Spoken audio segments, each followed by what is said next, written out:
తెలుగుదేశాన్ని వదిలిపెట్టమంటే జై తెలుగుదేశం జై సిబిఎన్ అని ప్రాణాన్ని వదిలిపెట్టిన పార్టీ, కార్యకర్తలున్న పార్టీ.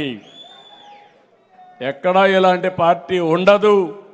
అలాంటి పార్టీ నేను ఒకటే మిమ్మల్ని అందరినీ ఈరోజు కోరుతున్నా, నా జీవితంలో తెలుగు ప్రజలకు రుణపడున్నా, తెలుగుదేశం పార్టీ కుటుంబ సభ్యులకు రుణపడున్నానని మరొకసారి విజ్ఞప్తి చేస్తున్నా.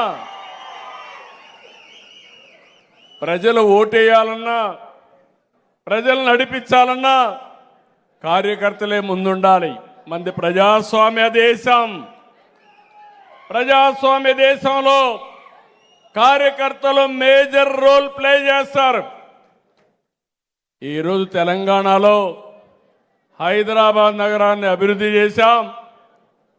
మనం చేసిన పని మీరు చూస్తే దేశంలో నెంబర్ 1 రాష్ట్రంగా తెలంగాణ ఉందంటే, హైయెస్ట్ పర్ క్యాపిటల్ ఇన్కమ్ వచ్చిందంటే ఆ 9 సంవత్సరాలు సమైక్య ఆంధ్రప్రదేశ్లో నేను ముఖ్యమంత్రిగా ఉన్నప్పుడు జరిగింది.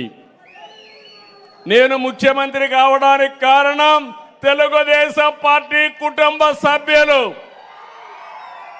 మీ త్యాగాలు, మీ కష్టార్జితం అని చెప్పి కూడా నేను మీకు తెలియజేస్తున్నా. అలాంటి కార్యకర్తల్ని ఈరోజు ఉండడం నా అదృష్టంగా నేను భావిస్తూ, నేను ఒకటే మిమ్మల్ని కోరుతున్నా, నూతనమైన శకానికి చూశాను మా ఆడబిడ్డ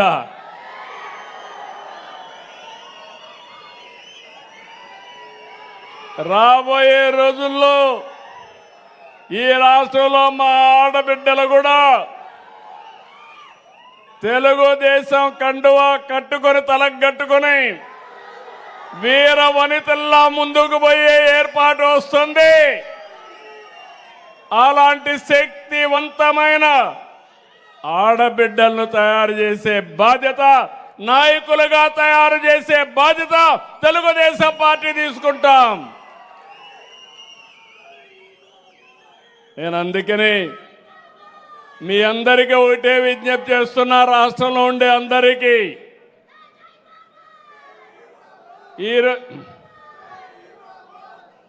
ఈరోజు మీరందరూ ఒకటి గుర్తుపెట్టుకోవాలి,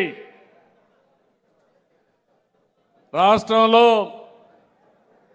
ఫ్యాక్షన్ రాజకీయాలకు అంతం చేసిన పార్టీ తెలుగుదేశం పార్టీ. నేను ఎప్పుడో ప్రారంభించాను, సమాజంలో శాంతి ఉండాలి, అందరికీ రక్షణ ఉండాలి, అప్పుడే నిజమైనటువంటి ప్రశాంతత ఉంటుందని చెప్పాను.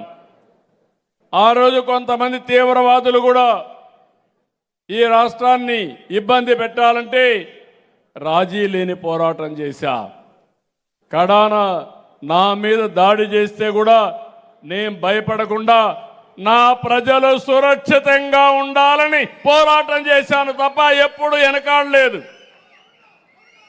రౌడీలు ఎవడైనా రోడ్డు మీదకి వస్తే మీకు ఈ రాష్ట్రంలో చోటు లేదని చెప్పింది తెలుగుదేశం పార్టీ. మత సామరస్యాన్ని కాపాడిన పార్టీ, మత విద్వేషాలని కంట్రోల్ చేసిన పార్టీ, కర్ఫ్యూని పూర్తిగా లేకుండా చేసిన పార్టీ తెలుగుదేశం పార్టీ అని చెప్పి కూడా నేను మీకు తెలియజేస్తున్నా. ఇప్పుడు కొంతమంది పొలిటికల్ రౌడీలు తయారయ్యారు. నేరస్తులే రాజకీయ పార్టీలను రన్ చేసే పరిస్థితికి వచ్చారు. నేను ఒకటే చెప్తున్నా, బాబాయిని చంపినంత ఈజీ కాదు ఈ రాష్ట్రంలో నేరాలు చేయడం. ప్రజలు ఒకేసారి మోసపోతారు. ప్రతిరోజు ఇలాంటి చిల్లర రాజకీయాలు, నేర రాజకీయాలు చేసి ఇక్కడ ఉండేది ఎన్డీఏ ప్రభుత్వం, దీన్ని రన్ చేసేది సిబిఎన్ అని మీరందరూ గుర్తుపెట్టుకోవాలి. నేను ఒకటే విజ్ఞప్తి చేస్తున్నా, ఈ రాష్ట్రాన్ని అభివృద్ధి చేయడం కోసం కంకణం కట్టుకొని ముందుకు పోయినప్పుడు చాలా విషయాల్లో మీ అందరూ కూడా ఇక్కడ ఉన్నారు, రాష్ట్రంలో ఉండే కార్యకర్తలు ఉన్నారు. ఈ రాష్ట్రంలో లా అండ్ ఆర్డర్ ఉండాలి, శాంతి భద్రతలు పరిరక్షించాలి. అప్పుడే పెట్టుబడులు వస్తాయి. అప్పుడే మనం అనుకున్నటువంటి స్వర్ణాంధ్ర 2047కి మనం రీచ్ అయ్యే పరిస్థితికి వస్తాం. మీరు త్యాగాలు చేశారు, చాలా ఇబ్బందులు పడ్డారు. మీ అందరికంటే నేను కూడా ఇబ్బంది పెట్టా. ఎందుకు ఇబ్బంది పడ్డానంటే మిమ్మల్ని కాపాడుకుంటూ నన్ను నేను కాపాడుకోవడానికి ఎన్ని ఇబ్బందులు పడ్డానో అన్ని ఇబ్బందులు పడ్డాం. అయితే అదే సమయంలో మీరు గుర్తుపెట్టుకోవాల్సింది మన ధ్యేయం ఒకటే. ఏదో కక్ష తీర్చుకోవడానికి రాజకీయాల్లోకి నేను రాలేదు. తెలుగు జాతిని బాగు చేయడానికి నెంబర్